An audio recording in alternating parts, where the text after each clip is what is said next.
Apa jadinya jika kamu menemukan sebuah koper yang berisi identitas para wanita yang telah menjadi korban pembunuhan? Dan inilah yang terjadi pada seorang gadis perantau yang baru saja tiba di sebuah kota untuk mencari pekerjaan.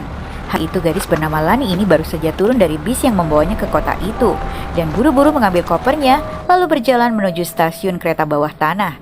Lani pun menggunakan eskalator untuk turun dan melewati tempat yang cukup lengang itu, di mana banyak sekali toko yang tutup.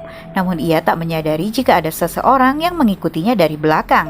Saat akan turun, tiba-tiba langkah Lani terhenti karena ia melihat tempat itu sangatlah sepi. Namun saat melihat ada seorang wanita pekerja yang sedang membersihkan tempat itu, Lani pun akhirnya memberanikan diri untuk turun. Namun karena eskalator itu mati, maka ia mengangkat kopernya. Dan seketika koper itu terguling jatuh, membuat gadis itu berpikir apakah ia terlalu banyak membawa barangnya.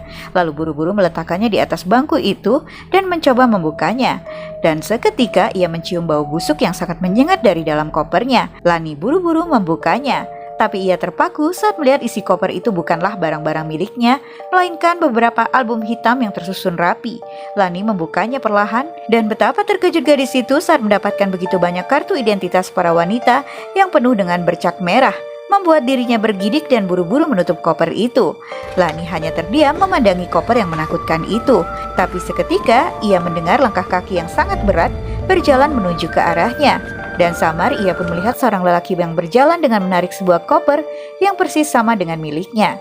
Lani tak berani melihat wajah lelaki itu dan hanya tertunduk menahan gemetar. Sekilas ia melihat tangan lelaki itu yang meraih koper yang ia buka tadi, lalu membawanya pergi tanpa mengatakan sepatah kata pun. Namun ternyata lelaki itu menjatuhkan sebuah KTP di lantai itu, membuat Lani tak mampu berucap. Tapi seketika pria itu menghentikan langkahnya dan perlahan mendekati tempat Lani berdiri. Ia menatap Lani tanpa ekspresi dan tanpa bicara, lalu perlahan mengusap rambut gadis itu, membuat Lani benar-benar tak berdaya. Perlahan ia pun mencoba melihat ke belakang dan lelaki itu menyeringai kepadanya. Dan tak lama terdengarlah suara teriakan Lani di tempat yang sepi itu. Dan entah apa yang terjadi pada gadis itu. Karena cerita pun berakhir. Walaupun akhir kisah ini menggantung, mungkin kita dapat mengambil pelajaran dari film ini, guys. Jika dimanapun kita berada, mungkin sebaiknya kita waspada. Terima kasih sudah menonton.